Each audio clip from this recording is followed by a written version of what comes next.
नमस्कार दोस्तों, आप देख रहे हैं राष्ट्र न्यूज़ और मैं हूं रमेश गर्ग। राष्ट्र न्यूज़ के स्पेशल सेगमेंट मेवाड़ की बात में आज हम जुड़ रहे हैं, बात रखते हैं और हमारे साथ में डॉक्टर प्रकाश राव जुड़ेगी। अभी देश में लोकसभा चुनाव चल रहे हैं और इन लोकसभा चुनाव को लेकर युवा क्या सोच रखते हैं, इस तरह से आर्थिक परेशानियों से युवा जूझ रहा है, कितना 2 साल के कितना 2 कार्यकाल के दौरान सरकार के द्वारा जो कुछ किया गया है उसको लेकर वे कुछ क्या सोचती है ये भी जानेंगे। लेकिन यदि हम बात करें तो मोहनलाल सुखड़िया विश्वविद्यालय की छात्र राजनीति भी इन लोकसभा चुनाव के दौरान उतनी ही चर्चा में रहती है जितनी कि हमेशा ही इन चुनाव की चर्चा की जाती है। और एक बड़ी बात यह भी है कि मेवाड़ की राजनीति से ही सत्ता और हर संगठन का निर्धारण भी होता है, यानी कि चाहे वो मुख्यमंत्री हो या प्रधानमंत्री हो, इन सभी की जो सीट का निर्धारण, इन सभी के पद का निर्धारण मेवाड़ की राजनीति से हुआ है। हम बात करते हैं डॉक्टर प्रकाश राव से। अभी लोकसभा चुनाव एक बार फिर देखे जा रहे हैं। वैसे तो कई मुद्दे हैं और सबसे बड़ा मुद्दा यही है कि बीते दिनों एक गुजरात में एक सीट से जिस राजपूत समाज के पदाधिकारी को एक तरह से जिस राजपूत समाज के ऊपर टिप्पणी की गई, ऐसे में पूरे देश में आक्रोश देखा जा रहा है। आप क्या कहती हैं, अगर यहीं से शुरुआत करते हैं तो? नमस्कार, राष्ट्रीय न्यूज़ को मैं धन्यवाद करूंगी। सबसे पहले इस बात पर मैं ये कहूंगी कि जो राजपूत समाज के ऊपर टिप्पणी कही गई है पुरुषोत्तम जी रूपाला के द्वारा, जो कि बीजेपी के केंद्रीय मिनिस्टर हैं, उन्हें राजकोट से टिकट दिया गया है बीजेपी सरकार ने, भारतीय जनता पार्टी ने। लेकिन उन्होंने किसी सभा में राजपूत समाज के ऊपर एक टिप्पणी कही कि महाराजा जो पुराने हमारे जो राजपूत वंशज थे, उन्होंने मुगलों के सामने, अंग्रेज़ों के सामने घुटने टेक दिए, बेटी व्यवहार था। इस तरीके की टिप्पणी करना पूरी तरीके से गलत है, और वो भी राजपूत समाज के लिए, जो कि भारतीय जनता पार्टी का एक अहम हिस्सा है। 80 से 90% वोटर्स जो हैं भारतीय जनता पार्टी के, वो राजपूत समाज से आते हैं। और अगर उन्होंने क्षत्रिय समाज, राजपूत समाज पर ऐसी कोई टिप्पणी की है, तो मुझे लगता है कि इस चुनाव में उनको, इस पूरी भारतीय जनता पार्टी को, ना कि सिर्फ राजकोट सीट पर, पूरी भारतीय जनता पार्टी को इसका खामियाजा भुगतना पड़ेगा। और जैसा कि इस टिप्पणी के बाद में राजपूत समाज ने एक मांग की है कि उनका नामांकन रद्द किया जाए वहाँ से, या उन्हें कहीं से भी टिकट चुनाव लड़ने की अनुमति नहीं दी जाए। तो मैं यही कहूँगी कि अगर वो ऐसा नहीं करते हैं तो पूरा राजपूत समाज बहुत आक्रोश में है, क्योंकि जो राजपूत समाज के आन बान और मर्यादा को ललकारेगा, मुझे नहीं लगता कि वो कहीं का भी मुंह दिखाने लायक बचेगा। क्योंकि इतिहास इतना बड़ा है, राजपूतों का इतिहास ऐसा है कि वो हमेशा से 36 कौम को साथ लेकर चला करते हैं और आज तक चलते आए हैं। लेकिन जिस तरीके से बहन बेटियों के ऊपर, उनकी इज्जत पर, उनकी आबरू पर, उनकी अखंडता पर सवाल उठा है, ये बहुत ही उनको नुकसान हो सकता है और होगा, ज़रूर होगा। मुझे लगता है कि पूरे गुजरात में नहीं, पूरी जहाँ पर भी, पूरे देश में जहाँ पर भी इलेक्शन है हो रहे हैं, पूरे देश में अभी लोकसभा इलेक्शन होने वाले हैं, उन सब जगह इसका असर देखने को मिलेगा। ये बिल्कुल अनुचित था, इस तरीके का व्यवहार करना बिल्कुल अनुचित था। क्योंकि अगर आप किसी सभा में, किसी दूसरे समाज की सभा में जाकर आप किसी दूसरे समाज को नीचा दिखाते हैं, और वो समाज जो आपकी रीढ़ की हड्डी बनकर आपके साथ खड़ा रहा है हमेशा, और जो हमारे राजपूत समाज के अध्यक्ष हैं महिपाल सिंह जी, उनकी पगड़ी को उछाला जाता है, उनके ऊपर सवाल किया जाता है, तो ये बुरी तरीके से अनुचित है। क्योंकि इतना शौर्य और बलिदान का जो इतिहास है हमारा राजपूतों का, वो क्षत्रियों का, क्षत्राणियों का, जो हम महाराणा प्रताप की धरती से आते हैं, जो कि वीरों और बलिदानों की धरती है।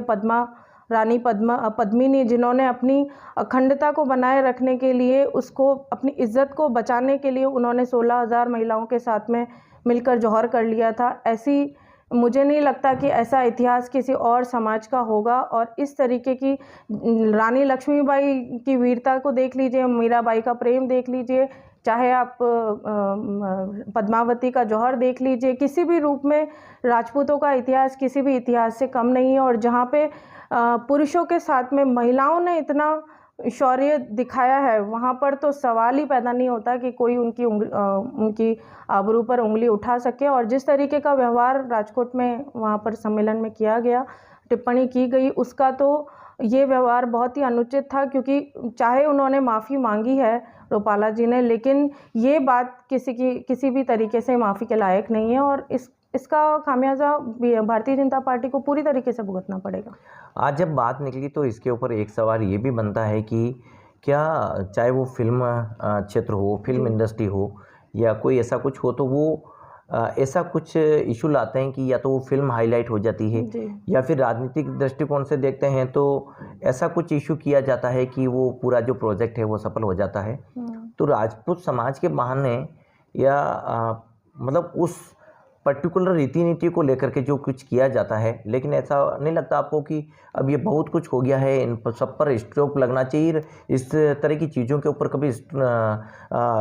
कभी वाद विवाद की बात ही नहीं आनी चाहिए और ऐसा कोई संविधान में इस तरह का कोई रूल्स भी बन जाना चाहिए ताकि राजपूत समाज पर और ज़्यादा टिप्पणी कभी नहीं हो? बिल्कुल, आगे इस तरीके का जो फिल्म निर्माता है उन पर तो पूरी तरीके से कार्रवाई होनी चाहिए और उनको इस तरीके की प्रॉपर गाइडलाइंस आ जानी चाहिए कि ना कि सिर्फ राजपूत समाज बल्कि किसी भी समाज के इतिहास के साथ कोई छेड़छाड़ नहीं की जाए, क्योंकि फिल्म बनाना फिल्म एक एंटरटेनमेंट के लिए होती है, लोगों के मनोरंजन के लिए होती है, लेकिन किसी भी समाज का इतिहास और उसकी जो अखंडता है वो किसी मनोरंजन के लिए नहीं है। वो हमारा इतिहास है और वो हमारा वही हमारे शौर्य का प्रतीक है। मुझे नहीं लगता कि और इस तरीके की रोक लगनी चाहिए सरकार द्वारा। डेफिनेटली इसके ऊपर कोई ना कोई अनुशासन होना चाहिए, कोई प्रतिक्रिया होनी चाहिए, इनको स्पेशल गाइडलाइंस मिलनी चाहिए कि अभी तक जो हुआ वो हो चुका, लेकिन आगे चल के इस तरीके की कोई हरकत, इस तरीके की कोई फिल्म या इस तरीके का कोई भी कमेंट नहीं आना चाहिए, मतलब किसी भी चीज़। तो देखिए दोस्तों, ये तो एक घटना है और इस घटना का हमने फर्स्ट में ही जिक्र कर लिया, लेकिन शुरुआत अब इस इंटरव्यू की इस तरह से भी की जा रही है। एक तरफ बाड़मेर जैसलमेर की सीट जो इन दिनों चर्चा का विषय बनी हुई है और रविंद्र सिंह भाटी पूरे देश में इसलिए भी चर्चा में है कि मात्र उम्र 26 साल है और राजनीति में सबसे हॉटेस्ट फेस बन गए हैं। राजनीतिक दृष्टिकोण से हम बात कर रहे हैं तो रविंद्र सिंह भाटी की इस सीट को लेकर हम प्रकाश से बात करेंगे, लेकिन इस सरकार के कार्यकाल के दौरान कितना जॉब ओरिएंटेड बातें हो पा रही है, कितनी जॉब ओरिएंटेड बातें हो पा रही है और युवा रोजगार के साथ साथ यदि बात करते हैं तो छात्र हितों की रक्षा किस तरह से हो पा रही है, छात्रों के लिए और क्या कुछ होना चाहिए। हमेशा कहा यही जा रहा है कि युवा आगे, लेकिन इस देश में युवा आगे कितने हैं, ये सभी बातें हम प्रकाश से जानेंगे। सबसे पहले तो आप अपने जीवन परिचय से ही शुरुआत कर लीजिएगा, क्योंकि इंटरव्यू में हमने उस घटना को लेकर के पहले आपसे जिक्र कर लिया। मोहनलाल सुखाड़िया यूनिवर्सिटी की छात्र राजनीति से ही आपसे यदि हम शुरुआत करते हैं तो तमाम इशू के साथ साथ लोकसभा चुनाव भी हैं, इस पर आप क्या कहना चाहेंगी? जी, सबसे पहले तो मैं अपने बारे में बता दूं कि मेरे जीवन की राजनीतिक शुरुआत भी मोहनलाल सुखाड़िया यूनिवर्सिटी में ही हुई थी।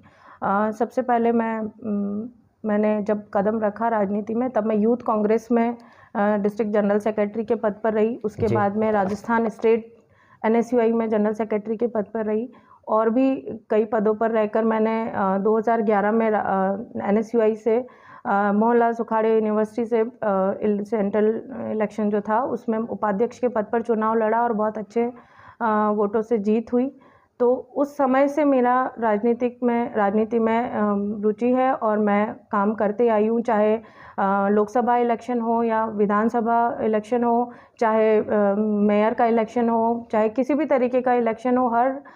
उसके बाद में बुआड़ा पंचायत समिति से मैंने इलेक्शन लड़ा था 2015 में।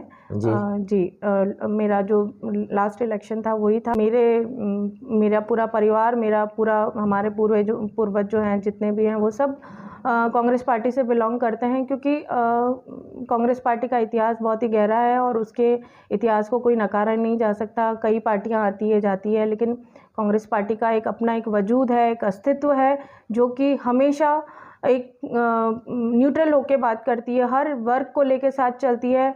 किसी भी जैसे कि बीजेपी भारतीय जनता पार्टी जो है वो सिर्फ राष्ट्रवाद सनातन धर्म की बात करती है, हिंदुत्व की बात करती है, लेकिन कांग्रेस पार्टी कभी भी हिंदुत्व की सभी धर्मों को लेकर साथ चलती है। उनकी हर वर्ग को साथ में लेकर चली है, चाहे किसी भी तरीका, दलित हो, गरीब हो, अमीर हो, हर वर्ग कांग्रेस पार्टी के साथ रहा है। सिर्फ हिंदुत्व के नाम पर और राष्ट्रवाद के नाम पर किसी भी तरीके का मुद्दा नहीं बनाया जाता, क्योंकि भारत देश जो है वो धर्मनिरपेक्ष देश है। वहाँ पर सारे धर्मों की बराबर, मुझे लगता है बराबर, मतलब उनकी किसी की तुलना किसी से नहीं की जा सकती। इसीलिए मुझे कांग्रेस पार्टी की विचारधारा, मुझे उससे जुड़ी हुई हूँ और मैं हमेशा उसी से जुड़ी रहूँगी। और जहाँ तक आप लोकसभा की चुनाव की बात कर रहे हैं, तो हमारे यहाँ पर अभी ताराचंद जी मीणा साहब को टिकट मिला है, कांग्रेस प्रत्याशी हैं और वो एक्स IAS ऑफिसर रह चुके हैं। उन्होंने 2 साल उदयपुर में काम किया है, उन्हें पूरी उदयपुर की ज्योग्राफी, उन्हें पूरी उदयपुर की रूपरेखा पता है। और IAS, मुझे नहीं लगता IAS से ऊपर कोई रैंक होती है जिन्हें इतना नॉलेज हो सकता है। आपका यहाँ मैं रोकते हुए यही पूछूंगा, आप ये कह रहे हैं कि ताराचंद जी चुनाव जीतने जा रहे हैं, यही कहना चाह रही हैं? जी, वो एक बहुत अच्छे कैंडिडेट हैं और इस बार जो 8 विधानसभा, जो पूरे उदयपुर की जो 8 विधानसभा है, सबसे एक मत होकर कांग्रेस पार्टी ने उनके साथ सहमति जताई है, क्योंकि वो बहुत ही अच्छे एजुकेटेड, सबसे मेन चीज़ होता है एजुकेटेड। और जब आप जनता की परेशानियों को जानते हैं और पहले से उनसे वो रूबरू हुए हैं, तो उन्हें पता है कि उदयपुर का विकास किस तरीके से किया जाएगा। और जब संसद में वो इस चीज़ का हमारे लिए आवाज़ उठाएंगे, तो वो एक जेन्युइन होगी, एक लॉजिकल बात करेंगे। मुझे इस तरीके से बिना हाथ पैर वाली बात नहीं होगी। उनकी तरफ से जो आवाज़ उठाई जाएगी उदयपुर के विकास को लेकर, उदयपुर के मुद्दों को लेकर, चाहे ट्राइबल एरियाज़ की बात हो, चाहे उदयपुर की जनता की बात हो, सिटी की बात हो, चाहे सिटी के रखरखाव की बात हो, हर चीज़ में। अच्छा, ये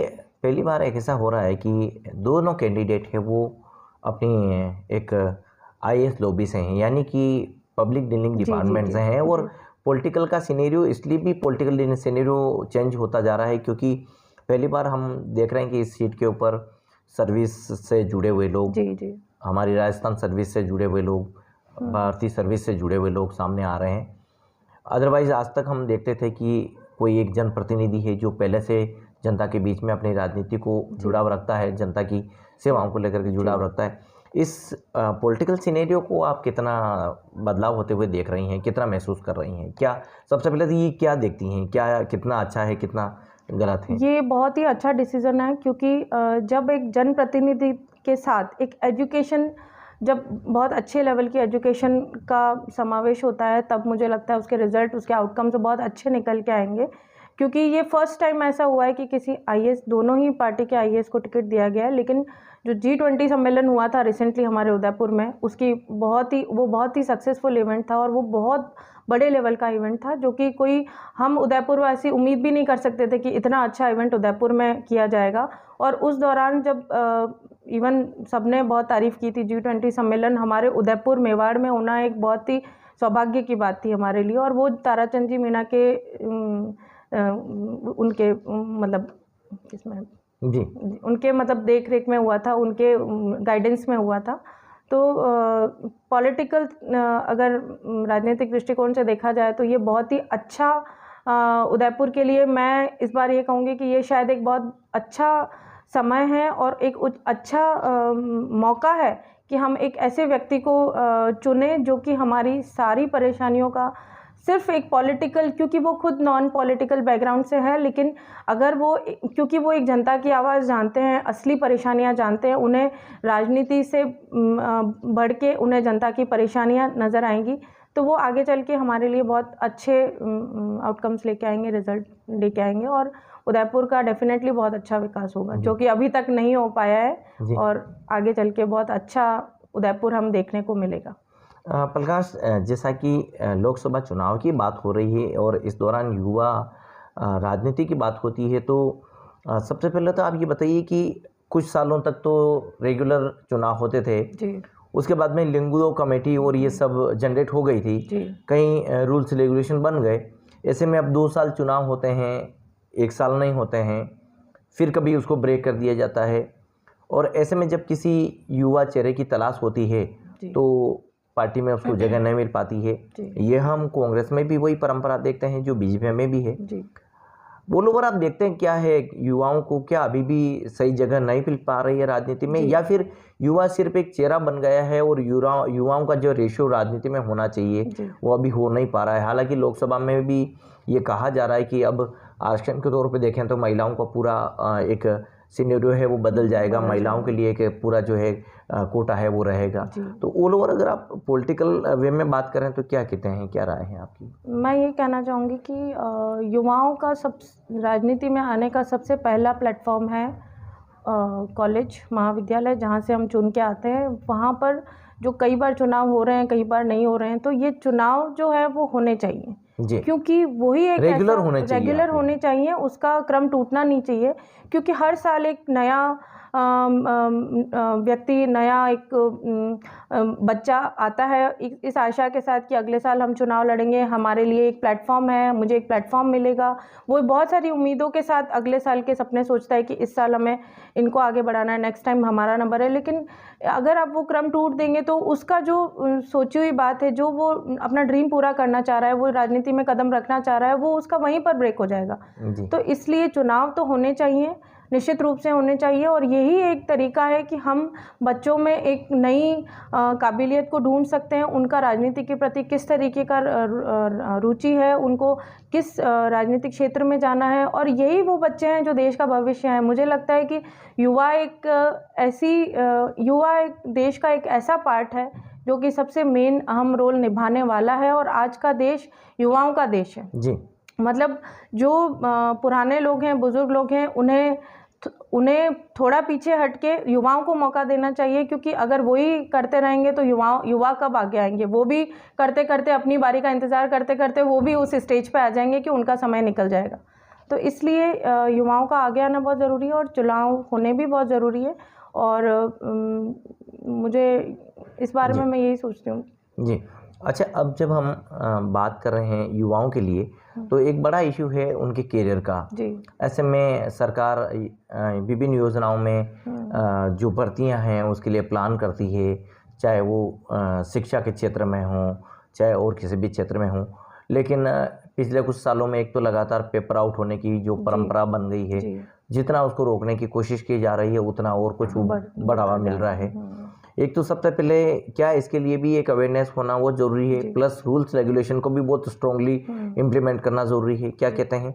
दूसरी ये बात है कि जो सरकार जो जॉब का एक रेशियो निकाल रही है, क्या उसमें कुछ बढ़ावा देना चाहिए या फिर दिखाने का ही एक बना लिया है क्राइटेरिया? ऑल ओवर क्या कहती हैं? युवाओं के रोजगार की बात करें तो सबसे पहले तो युवाओं का शिक्षित होना बहुत ज़रूरी है और शिक्षित युवा ही देश का भविष्य बना सकता है। लेकिन इस बीच में जब वो एक अपने उच्च शिक्षा के उसमें होता है और अगर इस तरीके की चीज़ें होती है, पेपर आउट होना, ये होना, तो जिन बच्चों ने असली मेहनत की है या जो बच्चे सेलेक्ट होने वाले हैं उन्हें भी इस चीज़ का नुकसान भुगतना पड़ रहा है। उन सब बच्चों के साथ में वो भी भुगत रहे हैं। तो इन सब का क्रेडिट जाता है, मुझे लगता है कि जो हमारी जो सरकार है, एग्जिस्टिंग गवर्नमेंट है, मोदी सरकार, जो 10 साल से काम कर रही हैं, न जाने कितने वादे किए, युवाओं को ये करेंगे, युवाओं को रोज़गार देंगे, 2 लाख युवाओं को रोज़गार देंगे, 15 लाख नौकरियां देंगे। युवा उस जुमले में, उस जाल में फंसता चला जा रहा है सिर्फ हिंदुत्व राष्ट्रवाद के नाम पे। तो मुझे ऐसा लगता है कि ये जो युवाओं का जो भटकाव की जो स्थिति बनी है, या वो जो बेरोज़गार होकर घूम रहे हैं, उनके पास रोज़गार नहीं है। इतने सारे शिक्षित युवा हैं, मैं रोज़ न जाने कितने लोगों से मिलती हूँ जिनके पास शिक्षा है, बहुत अच्छी शिक्षा है, लेकिन उनके पास रोज़गार नहीं है।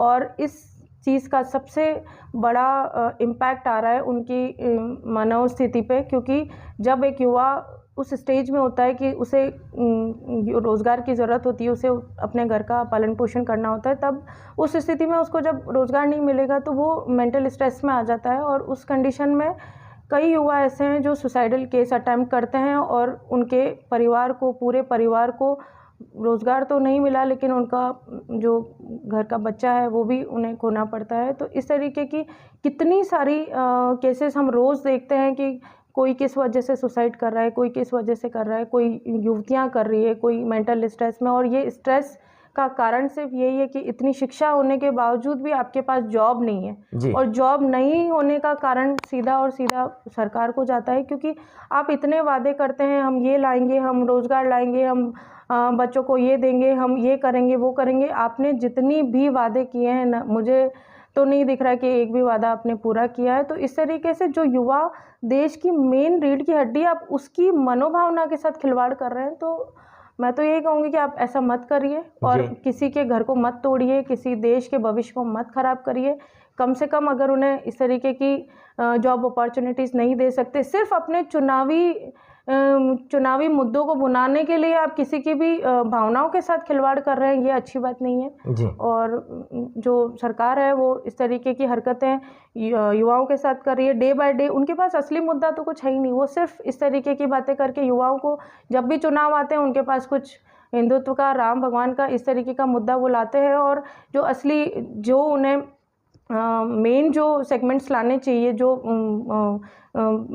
युवाओं के लिए जो असली काम करने की जब बात आती है, जब डेवलपमेंट की बात आती है, कितनी सारी चीज़ें हमारे देश में बाकी है जो डेवलप होनी बाकी है, उनकी जब बात आती है, तब आप इस तरीके के चुनाव आते ही आप इस तरीके की मतलब पब्लिक की जो आप मेंटल कंडीशन है उसको डाइवर्ट कर देते हैं, और पब्लिक उसी वेश में आकर, भावावेश में आकर इस तरीके की वोट करती है और चुनती है अपने नेता को। लेकिन इस तरीके की हरकतें नहीं होनी चाहिए, और इसका सीधा सीधा खामियाजा पूरे युवाओं को भुगतना पड़ रहा है। और लाखों युवा बेरोज़गार बैठे हैं, उनके पास कुछ भी नहीं है, वो मतलब इतनी शिक्षा होने के बावजूद भी उनके पास कुछ रोज़गार नहीं है। क्या कुछ बदलाव होने की ज़रूरत है? जैसा आप कह रहे हैं कि हर बार, या आप पहले तो ये मानती हैं क्या युवाओं का सही तरीके से उपयोग नहीं हो पा रहा है? बिल्कुल नहीं हो पा रहा है, क्योंकि इतने सारे युवा जो शिक्षित हैं, काबिल हैं, बहुत सारी उनकी, आज सिर्फ ये नहीं है कि आपके पास 2 या 3 सेक्टर है, आज इतनी सारे सेक्टर्स हैं जिसमें आप जा सकते हैं, लेकिन कई लोगों के पास में या तो उनकी आर्थिक स्थिति सही नहीं होगी, या उनके पास कोई और सहायता नहीं होगी, उनके पास सामाजिक सहायता नहीं होने की वजह से वो पीछे रह जाते हैं। और इस तरीके से चीज़ों को स्टॉप करना चाहिए, और स्टॉप करने के लिए उन्हें एक प्रॉपर स्ट्रैटेजी बनानी चाहिए। वो स्ट्रैटेजी ये होगी कि आपको सिर्फ दिखावे के लिए नहीं, आपको इम्प्लीमेंट करना होगा। सारे यूनिवर्सिटीज़ में जो बच्चे हैं वहाँ पर प्लेसमेंट्स लानी होगी, उनको उस चीज़ के लिए पहले से प्रिपेयर करना होगा, उनको स्कॉलरशिप्स देनी होगी, ताकि वो बच्चा मन लगा के पढ़ाई कर सके, और आगे वो जो भी करने वाला है उसका जिस भी क्षेत्र में उसका इंटरेस्ट है, वो उस इंटरेस्ट के थ्रू उसमें जा सके। और इसी तरीके से आप जुमले नहीं करके और असली वादे करेंगे तो शायद ये देश फर्श से अर्श पे चला जाएगा, मुझे ये लगता है। अब देखिए, अब जब युवा राजनीति की बात होती है, राहुल गांधी का जिक्र भी यहाँ होता है जी। और राहुल गांधी का, आप पार्टी से हैं, आप युवा चेहरा हैं, आप छात्र राजनीति से भी जुड़ाव रखती आई हैं, ऑल ओवर आप राहुल गांधी को किस आइडियोलॉजी से देखते हैं? यदि हम आपके विपक्ष की बात करें तो साल 2018-19 में एक सोशल मीडिया में उनको उस समय ट्रेंड किया गया कि आलू से सोना बना दें, और उसको इतना वायरल किया गया है कि उसका अर्थ का अनर्थ, या जो भी उन्होंने कहा हुआ। लेकिन क्या आलू से सोना बनता है? ये आपके विपक्ष ने भी कह के उसको प्रचारित किया था। उसके रिजल्ट क्या आने थे वो सब जगह आए, आलू से सोना कैसे होगा। लेकिन उनकी आइडियोलॉजी थी कि शायद एक किसान को किस तरह से पैसे की या इनकम की या जो भी अपनी ग्रोथ है वो बढ़ सकती है। आप एक तो राहुल गांधी को देखते क्या हैं, जिस तरह से विपक्ष उनको एक आइडियोलॉजी बना के, एक फ्रेम बना के जो देखा जाता देखते हैं, तो उसके लिए भी आप क्या कहते हैं? विपक्ष को क्या कहीं राहुल गांधी के एक बेस से राजनीति का जरिया बनता है? आप क्या मानती हैं? यानी कि राहुल गांधी उस आइडियोलॉजी में विपक्ष के लिए एक राजनीति का बेस है, आप वो लोग क्या देखती हैं? मैं तो राहुल गांधी की बहुत बड़ी फ़ैन हूँ, क्योंकि किस लिए? इसलिए क्योंकि वो यूथ आइकन है। आज वो इतने इंटेलिजेंट हैं, उनके पास बहुत सारी एजुकेशन है, बहुत एजुकेटेड हैं, यूथ हैं, बहुत कुछ कर सकते हैं। अभी जो उन्होंने यूथ अभियान जो चलाया था, पूरे देश की पैदल यात्रा की थी, उसमें लाखों की तादाद में युवा उनके साथ जुड़ा है। और ये जो आलू से सोना बनाना और इस तरीके की, देखिए ये तो सब सोशल मीडिया की बातें हैं। सोशल मीडिया कुछ भी कर सकता है, मीन्स जो इस तरीके की जो मीम्स बनते हैं, इस तरीके की जो एक्टिविटीज़ होती है सोशल मीडिया पे, वो विपक्ष का एक जस्ट एक जरिया है कि आप पार्टी को किस तरीके से नीचा दिखाएं, या उस पार्टी के जो हमारे युवा नेता राहुल गांधी है उनको किस तरीके से, वो सिर्फ उनके एक टेंट्रम्स हैं जो इस तरीके की मतलब आप क्या कहना चाह रहे हैं उस बात को घुमा फिरा के प्रेजेंट करेंगे और जनता उसको देखेगी और उस तरीके की बातें करेगी। लेकिन जो उनकी सोच है, राहुल गांधी की जो सोच है, जो युवा शक्ति को आगे लाने की, वही लोग समझ पा रहे हैं जो इस चीज़ पे फोकस कर रहे हैं, जो भेड़ चाल चलना पसंद नहीं कर रहे हैं, जो अपना माइंड यूज़ कर रहे हैं और जिस तरीके की आईक्यू जो पब्लिक यूज़ कर रही है वही लोग समझ पा रहे हैं उनकी सोच को कि आने वाले भारत देश को वो किस अच्छी स्थिति में लाना चाह रहे हैं। सिर्फ वादे करके, सिर्फ फालतू की बातें करके, इस तरीके की बर्ताव करके लोगों को गुमराह करने की कोशिश नहीं कर रहे हैं, जबकि उनकी जो सोच है वो देश की युवा शक्ति को, महिला और पुरुष दोनों को आगे लाके बराबर की स्थिति में लाके उनको महिला सशक्तिकरण की बात करते हैं, महिला सम्मान की बात करते हैं।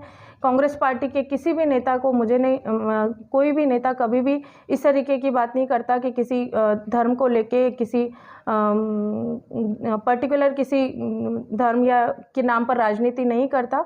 वो हमेशा सबको साथ लेके चलते हैं। आपने देखा होगा कि राहुल गांधी जब यात्रा कर रहे थे तब किस किस तरीके के लोग उनके साथ जुड़े और उन्हें मतलब एक जो अपनापन उन्होंने दिखाया इस यात्रा के दौरान, वो सब लोगों को समझ में आया और उनकी सोच बहुत आगे की है, जो लोग बहुत कम लोग समझ पा रहे हैं। और ये सोशल मीडिया और ये तो एक तो आपके विपक्ष ने जो एक फ्रेमिंग कर ली है उसको लेकर के आप क्या सोचती हैं? राहुल गांधी के बारे में जो फ्रेमिंग है, लोगों को भटकाने का एक तरीका है विपक्ष का कि अगर हम राहुल गांधी की या कांग्रेस पार्टी की इमेज खराब करते हैं तो इसका फ़ायदा सीधा सीधा भारतीय जनता पार्टी को होगा। तो आप क्या ये भी यहाँ कह रही हैं कि राहुल गांधी विपक्ष को चाहिए राजनीति करने के लिए? यदि राहुल गांधी का नाम निकाल जाए, वो ये बहुत अच्छी तरीके से जानते हैं वोट मार्जिन बनता है इससे, कोई पॉलिटिक्स में कुछ क्या जी जी, ये बहुत अच्छा सवाल है क्योंकि वो ये बहुत अच्छी तरीके से जानते हैं। मैं पलकांश से इस सवाल को सीधा सीधा पूछ लेता हूँ। विपक्ष का ये मानना है कि जब तक राहुल गांधी है तब तक उनको एक बेस है, उनके बेस पर वे अच्छी तरह से बात को कह सकते हैं। क्या एक फ्रेमिंग बना ली गई है राहुल गांधी के लिए, या राहुल गांधी को एक कोट कर लिया गया और उस कोट लाइन के जरिए आने वाले समय तक भी विपक्ष को अपनी हर बात कहने का एक मौका मिलता है? क्या कहती हैं आप? विपक्ष के पास एक्चुअली कोई मुद्दा ही नहीं है, इसलिए उनके पास कोई लॉजिकल बात ही नहीं है, उनके पास आगे की कोई फ्यूचर प्लानिंग नहीं है, उनके पास कोई एजेंडाज नहीं है। इस वजह से उनके पास राहुल गांधी जी एक मुद्दा बने हुए हैं। उन्होंने राहुल गांधी जी को एक फ्रेम कर लिया है। उनको पता है कि अगर इस राहुल गांधी जी को हम अगर डैमेज करने की कोशिश करेंगे या उनकी इमेज पे सवाल उठाएंगे तो ये हमारे लिए अच्छा होगा। लेकिन मैं ये कहना चाहूँगी कि इस तरीके की हरकतें करके जो फ्रेमिंग करते हैं राहुल गांधी जी को बार बार, उस तरीके से करने से कुछ नहीं होगा, क्योंकि जनता समझदार है और जनता बहुत समझ चुकी है अब कि 10 सालों में जनता को ये चीज़ समझ में आ गई है कि इस तरीके की वादे जुमले और बातें करने से कुछ नहीं होगा। एक्चुअल में आप क्या करना चाहते हैं, आपकी फ्यूचर प्लानिंग क्या है भारत देश को लेके, इस वजह से जनता अब समझ चुकी है। तो अब जो जनता डिसाइड करेगी, क्योंकि इस देश में जनता ही जनार्दन है, लोकतंत्र है यहाँ पर, और जनता फैसला लेती है कि किसे आगे बढ़ाना है और किसे। और इतनी विपरीत परिस्थितियों को, इतने सब कुछ हथकंडे अपनाने के बाद भी राहुल गांधी अपनी जगह से हिले तक नहीं है, क्योंकि वो सच्चे हैं और वो सच्चाई की राह पर चल रहे हैं। उनके पास इस तरीके की झूठी बातें नहीं है, उनके पास इस तरीके की कोई भी ऐसा उन्होंने ऐसा कोई काम नहीं किया जिसके लिए उन्हें झुकना पड़े या किसी से शर्मिंदगी फील करना पड़े। इस तरीके से जो ये राजकोट में जिस तरीके से ये हथकंडे अपना रहे हैं, अपने किसी सम्मेलन में जाकर, किसी मीटिंग में जाकर आप उस समाज को अगर आप बीच में ला रहे हैं जो आपका खुद का सबसे बड़ा सपोर्टर है, तो ये हथकंडे यही लोग अपना सकते हैं। हमारे कांग्रेस पार्टी इस तरीके की नीची हरकत कभी नहीं करती। जी एक सेकंड। राजस्थान में 12 सीट पर चुनाव हो चुके हैं जी। अब जो रेशियो आया है वो करीब 5 से 6% अभी मतदान कम हुआ है जी। आप ऑल ओवर आने वाले दिनों में जो मतदान होना है उसके लिए क्या देखते हैं, और यदि मतदान का रेशियो कम जाता है तो क्या आप ये भी मानती हैं कि पिछले दिनों जो कुछ मूवमेंट हुए हैं उसका भी ये कुछ असर देखने को मिल रहा है, क्या कहती हैं आप? मतदान का प्रतिशत इसीलिए कम हुआ है क्योंकि ये जो मतदान जो कम हुआ है वो कांग्रेस पार्टी के फेवर में है और भारतीय जनता पार्टी के नुकसान में है। उनकी जो 400 पार वाली जो बातें हैं वो सिर्फ बातें ही रह जाएगी, क्योंकि इस तरीके की जो कॉन्फिडेंटली जो वो कहना चाह रहे हैं उनके पास या तो वो इस तरीके की कुछ उन्होंने पहले से ही फ्यूचर प्लानिंग कर रखी है कि हमें किस तरीके से 400 पार आना है, या फिर क्योंकि जनता जो है मतलब कांग्रेस बीजेपी इस बार 400 पार नहीं जा रही है? जी बिल्कुल नहीं। कांग्रेस की स्थिति बहुत अच्छी है, बहुत अच्छी है कांग्रेस की स्थिति। कांग्रेस के कैंडिडेट्स बहुत अच्छे हैं और जनता को 10 साल में, मतलब मुझे लगता है कि 5 साल इंसान जनता मौका देती है, 5 साल और मौका दे दिया, लेकिन अब जो कंडीशन है वो नहीं। अब समय बदल चुका है, जनता समझ चुकी है, क्योंकि जिस तरीके की महंगाई की मार आ रही है जनता के ऊपर, आम जनता जो परेशान हुई है महंगाई से, बहुत सारे ऐसे मुद्दे हैं, हर चीज़ में जनता परेशान है। उस ऐसे में देश की राजनीति में युवाओं को आना चाहिए, ये भी इस सीट से युवाओं में कहीं न कहीं एक बदलाव देखा जाता है। लेकिन प्रकाश अपने ऑल ओवर इस इशू को लेकर के क्या कहते हैं? सभी लोग सुबह से उठ के सोशल मीडिया को देख रहे हैं, मीडिया में भी देख रहे हैं, सब में देख रहे हैं, कुल मिला के सब जगह रविंद्र सिंह भाटी का नाम ही चल रहा है और सबसे हॉटेस्ट और सबसे टॉपेस्ट सीट बन गई है। इसका परिणाम क्या रहने वाला है ये तो अभी वस्तुस्थिति बताएगी, लेकिन जो कुछ प्रचार है, प्रसार है और आंधी है, वो आंधी ऐसी है कि उसको कोई भी रोक नहीं पा रहा है। क्या आप मानते हैं कि बीजेपी की एक बहुत बड़ी भूल रही, यात्राएं करने के बाद में भी संतुष्ट नहीं कर पाए, और रविंद्र सिंह भट्टी इस सीट से जीत के आते हैं तो आप ऑल ओवर पॉलिटिकल सिनेरियो को क्या बदलाव में देखते हैं? देखिए, सबसे पहले तो मैं ये कहूँगी कि मैंने जैसे पहले भी कहा कि युवा शक्ति एक ऐसी शक्ति है जो कि किसी भी स्थिति या पूरे देश को बदल सकती है।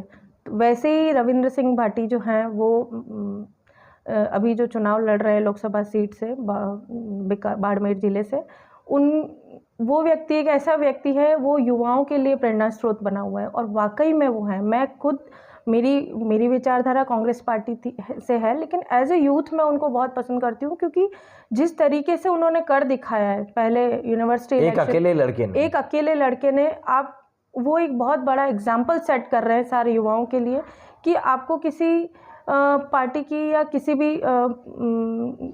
एक सपोर्ट की ज़रूरत नहीं है। अगर आप में दम है, आप में ताकत है और आप कुछ कर दिखाने के लिए तत्पर हैं, मतलब आप अगर देश को कुछ एक नई स्थिति में लाना चाहते हैं, तो आपकी खुद की जो अंदर की जो युवा शक्ति है वो ही काफ़ी है उसके लिए। तो उन्होंने जिस तरीके से शुरुआत की, पहले यूनिवर्सिटी इलेक्शन में बागी लड़े, वो जीते, एबीवीपी से बागी थे, फिर अभी विधानसभा चुनाव से उनको टिकट नहीं दिया गया, फिर वो इलेक्शन जीते भारी तादाद में, उनके साथ सारा यूथ जुड़ा हुआ है। तो ये पूरे देश के युवाओं के लिए एक बहुत अच्छा एग्जाम्पल है, क्योंकि उन्होंने जो कर दिखाया वो ना ज़्यादा पैसा, ऐसा नहीं है कि बहुत पैसे वालों को राजनीति में आ सकते हैं, या युवा जो कि इतना सक्षम नहीं है आर्थिक रूप से, वो अगर या राजनीति में आना चाहता है तो वो सिर्फ पैसे की वजह से नहीं आ पा रहा है। ये बहुत सारी चीज़ें उन्होंने एक एग्जाम्पल के रूप में सेट की है कि अगर वो चाहे तो वो दुनिया में किसी भी तरीके का काम कर सकता है। और उनकी बहुत एक अच्छी चीज़ ये है कि वो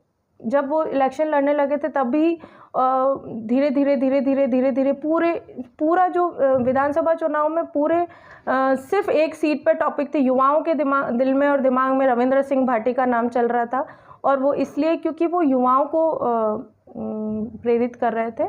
और मैं तो यही कहूँगी कि जितने भी युवा हैं और युवतियाँ भी हैं, मतलब सिर्फ युवा, महिलाएं भी जो आगे बढ़ना चाहती हैं, वो यही एक समय है जब हम जब आगे बढ़ेंगे तो हम आगे चल के बहुत कुछ देश में बदलाव करने की स्थिति में आएंगे। यही एक हमारा फेज़ है, युवा स्थिति में रह के ही हम बहुत कुछ कर सकते हैं। रविंद्र सिंह भाटी एक बहुत अच्छे दमखम से चुनाव लड़ रहे हैं। आने वाले समय में क्या स्थिति रहेगी वो तो जनता ही बताएगी, लेकिन आज वो एक युवाओं के लिए बहुत अच्छा प्रेरणा स्रोत। तो क्या अब ये समय आ गया है देश की राजनीति के लिए कि जो हमारे आइडियोलॉजी में हम अभी देखते हैं या जिनको हम आइडल मानते हैं, उनको सबको अपनी सीट छोड़ते हुए युवाओं को हैंड ओवर कर देनी चाहिए? जब सब जगह कहा जाता है कि युवाओं को आगे आना चाहिए, तो क्या अब वो समय भी आ गया कि युवाओं को अपने आप ही ये सब हैंड ओवर कर देना चाहिए ताकि पॉलिटिकल सिनेरियो बदल जाए और जो सोच रखते हैं कि देश की हम सूरत बदलना चाहते हैं, तो ये वक्त आ गया है? क्या देखते हैं? जी, मुझे भी लगता है क्योंकि युवाओं के हाथ में बागडोर देने का समय आ चुका है। ऐसा नहीं है कि जो सीनियर लीडर्स हैं उनको अपनी जगह छोड़ देनी चाहिए। उनका संरक्षक के तौर पे भी बात कर संरक्षक सकते के हैं। तौर पे एक अनुभव एक ऐसा ज्ञान है जो कि हमें किताबों से या किसी भी पढ़ाई से नहीं मिलता, तो उनका होना बहुत ज़रूरी है और उन्हीं के गाइडलाइन में हम लोग आगे काम कर सकते हैं। लेकिन युवाओं के हाथ में बागडोर देने का समय आ गया और न कि युवाओं, युवतियों के भी हाथ में, दोनों को। महिला सशक्तिकरण की अगर हम बात करें तो दोनों आज की तारीख में कंधा से कंधा मिला के चल रहे हैं, तो दोनों को बराबर स्थिति में रखना चाहिए और जितने जगह युवाओं को टिकट मिल रहा है वहाँ पर युवतियों को भी, दोनों को बराबर एक रेशियो में डिवाइड करके। और वो तभी हो सकता है जब अच्छे लोग जो पार्टी के लिए, जो पॉलिटिक्स कम और देश का भविष्य और देश की विकास ज़्यादा चाहते हैं, उन लोगों को आगे आना चाहिए। युवाओं में भी एक अच्छी जो क्वालिटी है उनको हमें आगे लाना चाहिए, जो कि सिर्फ पैसा कमाना, सिर्फ अपने स्वार्थ के लिए राजनीति में आना, इस तरीके से नहीं, जो कि रियल में देश की सेवा करना चाहते हैं या रियल में देश का विकास करना चाहते हैं या कुछ अच्छा करके दिखाना चाहते हैं, उन लोगों को। क्योंकि देश की सेवा सिर्फ सेना पे जाके और आर्मी में जाके ही आप नहीं कर सकते। आप देश की सेवा राजनीतिक दृष्टिकोण में, राजनीति में आके भी कर सकते हैं, क्योंकि वो एक बहुत अच्छा प्लेटफॉर्म है जहाँ पे आप सब कुछ जनता के लिए कर सकते हैं। जी, तो दोस्तों हो गया, खत्म करें या और कुछ बाकी बताऊं? नहीं, कुछ हो तो मैं तो नहीं, मैं तो कह रहा हूँ इसमें से भी फिर क्या, मतलब 15-20 मिनट का हो जाएगा। वैसे कोई आप और कुछ चाहें तो बोले, पूछ रहा हूँ, कुछ बाकी रह रहा है? कुछ बाकी मेरे हिसाब से तो हो गया ऐसा। ये जो टॉपिक रिसेंट जो है वो तो ही रहे, रिसेंट तो सारे टॉपिक आ गए। तो ये थी हाँ, वो मैं एक मैसेज, क्या मैसेज देना चाहता हूँ। तो देखिए, हमने तमाम सवालों पर आज पलकान से चर्चा की और बड़ी बात ये है कि देश की राजनीति में जब युवा की भागीदारी करने की बात की जा रही है, युवाओं को आगे लाने की बात की जा रही है, तो ऐसे में ये इंटरव्यू आज डॉक्टर पलकान से इसलिए भी किया गया है क्योंकि इसमें छात्र राजनीति से जुड़े हुए वे सभी सवाल हैं और उनका सभी का इस तरह से भी यहाँ पर जवाब है कि आखिर युवाओं की राजनीति में ऑल ओवर ज़रूरत क्यों है। लेकिन जिस तरह से हमने हर सवाल के जवाब जाना, एक अंतिम सवाल, अब हम 13 सीट पर और मतदान करने वाले हैं जी। पलकांच का ऑल ओवर मतदाताओं के लिए क्या मैसेज है? जैसा कि राष्ट्र न्यूज़ का तो एक ही मैसेज है, मतदान महादान, आप मतदान ज़रूर करें, तो आप क्या कहती हैं? मैं यही कहूँगी कि जो मतदान है वो हमारा अधिकार है, वो हमारा सबसे बड़ा अधिकार है। तो मतदान करके ही हम हमारा जनता का फैसला सामने आएगा।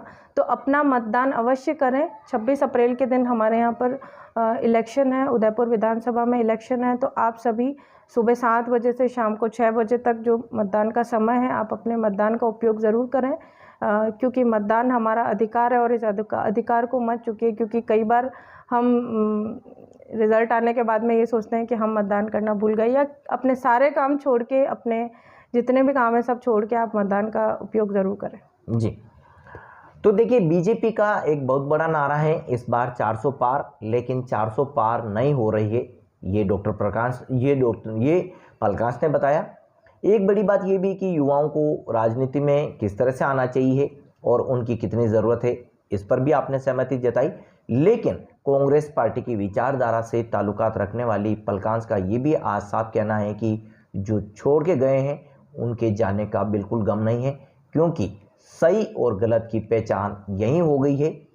ये कांग्रेस के लिए एक कठिन घड़ी का समय है, लेकिन आने वाला वक्त बेहद अच्छा होगा, ये भी आपका कहना है। छात्र राजनीति से लेकर जब युवाओं के लिए देश में बागडोर संभालने की बात आती है, तो इस पर भी ये साफ कहना है कि अब वक्त युवाओं को आ गया है। जो लोग राजनीति में अभी तक जिस प्लेटफॉर्म को लेकर के आगे बढ़ते रहे हैं, उनको संरक्षक के तौर पर अब युवाओं को गाइड करना चाहिए और युवाओं को छात्र राजनीति में और युवाओं को देश की राजनीति में सहभागिता के लिए और युवाओं को देश की राजनीति में सहभागिता के लिए आगे लाना चाहिए। ऐसे कई सवाल हैं जिस पर आपने बेबाकी से अपने जवाब दिए हैं, लेकिन एक आंधी जो इन दिनों मारवाड़ में देखी जा रही है, रविंद्र सिंह बाटी जो कि बीजेपी से ताल्लुकात रखते रहे हैं, वे भी वीपी से अपने राजनीतिक कैरियर में आए हैं, लेकिन पलकांस कांग्रेस से होते हुए भी उनका इसलिए समर्थन करती है क्योंकि रविंद्र सिंह जैसे लोगों की ही आज राजनीति में ज़रूरत है। और यदि ऐसे लोग राजनीति में आते हैं तो एक नई आइडियोलॉजी सेट होगी, देश के लिए एक नई विचारधारा बनेगी और देश में नया बदलाव भी लाया जा सकेगा। ये सभी राय चैनल की कमेंट बॉक्स में ज़रूर रखिए। एक नए कंटेंट में नई शख्सियत के साथ फिर मुलाकात होगी, लेकिन आज आपने वक्त दिया उसके लिए बहुत बहुत धन्यवाद। धन्यवाद आपका भी, आपने मुझे इंटरव्यू के लिए समझा और मेरे व्यूज़ को आपके चैनल के माध्यम से सब जनता तक पहुंचाने की कोशिश की। जी, तो दोस्तों मिलते हैं एक ब्रेक के बाद, लेकिन चैनल को सब्सक्राइब ज़रूर करिए ताकि हर स्टोरी कंटेंट आप तक पहुंच सकें। और जैसा कि हमारा भी प्रयास यही है कि लोकसभा चुनाव से जुड़ी हुई हर कंटेंट आप तक पहुंचा सकें, हर बात हर शख्सियत आप तक पहुंचे, यही प्रयास हम भी कर रहे हैं।